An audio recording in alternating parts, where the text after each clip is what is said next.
Congratulations, everyone, on 50 years of operation at Stanton Station, and especially to those of you that are long-term employees and former employees, and those of you who were here at Stanton when the plant was started up. It's been many great years, many great experiences. I had the privilege of coming to work in May of 1976 for Ralph Sullivan, and Don Cullen was there at the time as well. We were soon joined by Dennis Grimm, and later by Al Galster, and a little later by Jim Ondrud, and so I had the chance to sit around and visit many times with those folks about the early days at Stanton Station. And I truly believe that Stanton Station was basically a very good pace-setting plant. Granted, it went through many problems in those early days, but the reason I call it pace-setting is because the things that were learned in those days are things that have been incorporated and applied in the industry, and through the years, Stanton has continued to contribute to knowledge of how to do low-ranked coals right, and the employees and the dedication that you had through all those years have been a big part of that story.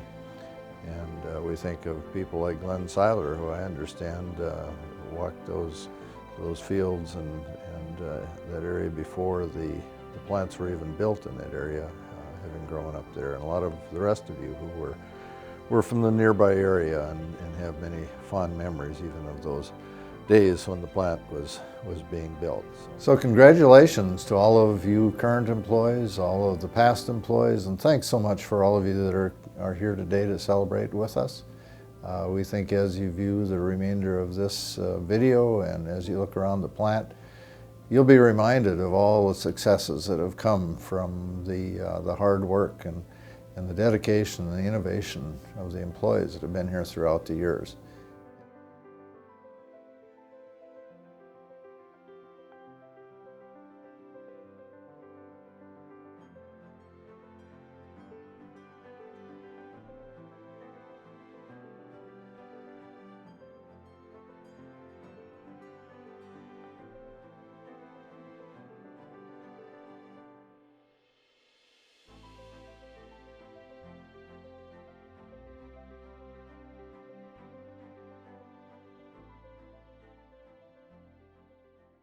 I was here when this plant started. You bet I was. Yeah, because we started it just prior to the end of the year. At that time, UPA, they borrowed the money to build the plant and the power lines under an agreement that they had to produce megawatts power before the end of 1966. And this plant was only half ready for that undertaking. So we got the thing online on Christmas Eve. On Christmas Eve, that's how we celebrated the plant operating. We fired it on oil, got the commitment done for UPA so that they generated some power prior to 1967. Well, initially, if you're looking at the very beginning, we had a lot of difficulties in the plant. It was very challenging, but also very educational, because if things start up and run smooth, you don't have the opportunity to learn. We had a lot of challenges here. The boiler primarily, it had difficulty burning this lignite. For Foster Wheeler, it was I'm pretty sure it was our first pulverized coal-fired boiler using lignite. So they were on a learning curve as well. This was a very, very bad type startup. We didn't have no motors to operate our dampers and all the things that are connected with getting this thing online. It was all done by hand. Everything put big extension rods on damper control, and then somebody would holler over the PA, a little more or a little less, and it was just hell to get this place started up. Yes, we learned a lot, because when we started there, most of us didn't know the difference between a boiler feed pump and an air compressor, and it was tough going. But through those times, the group of people we had working here, they all pitched in with ideas and elbow grease. They all did their part. That was kind of enjoyable to watch people come together in those situations. Yeah. We took a group of people from the local area, with the exception of some craft people that we brought in, some highly skilled technical people. But all the rest of the employees we hired locally, trained them ourselves, brought them up to our operating standards. And that gelled into one of the finest workforces that probably any power plant had the privilege of having. Things that I remember that seem to stick out from the beginning is everything we did, we seemed to shovel, whether it was ash or whether it was coal. We'd have to shovel the ashes out of the boiler. We were shut down a lot, and unloading coal cars.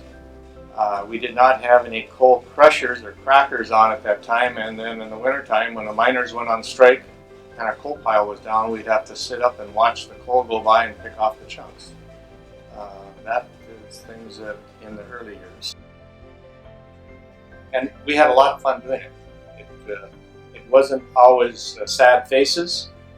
We made it fun just by the people that were there and the conversations that were held in these confined areas that were in cold weather. CROs were right beside us doing the same thing we were as laborers or whatever position you had. In '78, when they sent the rotor in to New York, we hauled all the coal that we were required by Indian Head Mine to take X number of tons of coal. And since we were being shut down, we were going to be down for 4 months or so, we hauled all the coal to Basin Electric, Leols. It was actually kind of a fun summer. Every driver that was driving a coal truck knew exactly which truck had the most power, which one went the fastest, even though we were supposed to be doing it in a non-rush situation, according to Mark. Well, when you're young like that, you've never experienced the power plant, say, or whatever. But so it was. I don't know if you can say work is exciting, but it was, it was different. Everything was big. Got lost all the time. It was long days, Well, then- nights. Christmas of '83, we had that big freeze up. Right. One.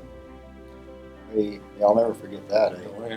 I was an operator then, and I come in on I think it was a Friday, but nobody here really. Everybody's off for Christmas, and we were having issues, and it was just going backwards, and it was very cold out, and the basement, I remember in the bottom hatch, looked like the North Pole.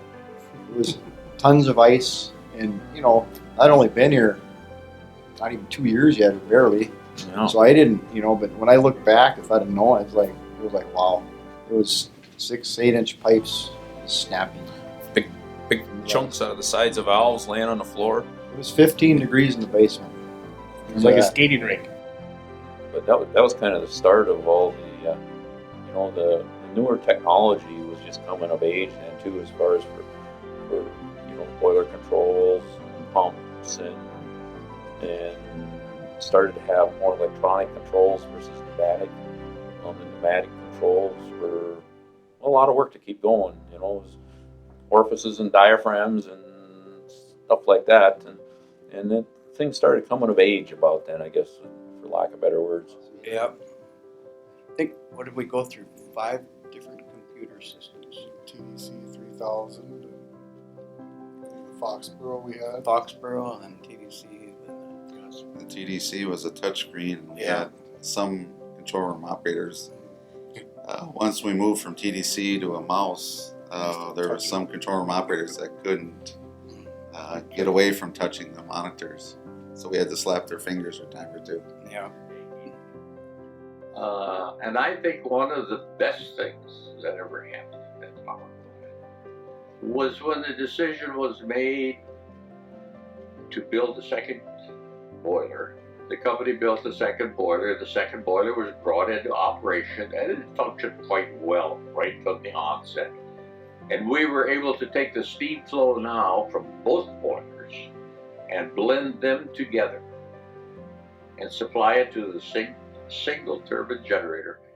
And this was one of the greatest things that happened at that power plant. That allowed that power plant the ability to function and operate and to come back up to its own operating standards that it needed to be at all those years. And that was probably the best achievement that we seen at that power plant. And I'm thinking back to the time when we switched to Powder River Basin fuel there from North Dakota lignite. And I thought at the time, wow, the employees are not gonna like this. I was wrong. They worked really hard to make that fuel work. There were some things we had to do. We got them done. The employees worked really hard to make that plant a good plant for Powder River Basin coal. It's really been a privilege for me to work with the Stanton employees. I've never seen a harder working, more dedicated, more skilled, more intelligent group of people than work at that power plant. And I've really enjoyed getting to know them over the years. You could say my best memory of the entire process out there was the people. Not only the people at the plant, but the support we got from management, upper level management out of the home office, and the people at the plant. Those two blended together gave us basically all of the talent that we needed to take that plant from where it was at the onset of operation to where it is today. And when you can do that, you've got to say that you've got highly skilled, qualified people working, and it's just was one of the things that I enjoyed the most. Of all of the things that I have missed since retiring, I think people. It's nice working at a smaller plant, I feel, because you have more personal relationships with people. It's almost like a family. And something's going on, you're going to be willing to help people out. And, I mean, it's just nice working with people you can get a relationship with and build a relationship. And it's been like that with most everybody out here. Become a family. You really have. 35 years with the same people is. Being that we were all shift workers, a lot of holidays were spent with each other instead of our families. The magic of Stanton Station has remained the same throughout its 50 years, and that is a dedicated and hardworking team. The plant has overcome major challenges every decade, and it has hosted some of the most innovative research among Midwest coal-based power plants. Stanton Station has not only served Great River Energy's members well, it has pushed the industry to new places. The discoveries that have occurred in Stanton, North Dakota have made power plants safer, cleaner, and more efficient throughout the country. The Stanton Station team has always embodied the member-first attitude that is so important for cooperatives. Even with the announcement of the plant's closure, employees accepted it with grace and professionalism, knowing it was in the best interests of our members. Stanton Station has been a big part of Great River Energy's success because of the pride employees bring to work every day. Thank you for 50 great years. I want to congratulate Great River Energy for 50 years of service, so we're proud of them. Congratulations, Stanton Station. Very happy to see the 50 years for you. So I'd like to take this opportunity to congratulate this facility on making it 50 years. And to all the employees that participated in 50 years. Congratulations, Stanton, on 50 years. Congratulations, Stanton, on your 50 years of service. Congratulations on 50 years, Stanton Station.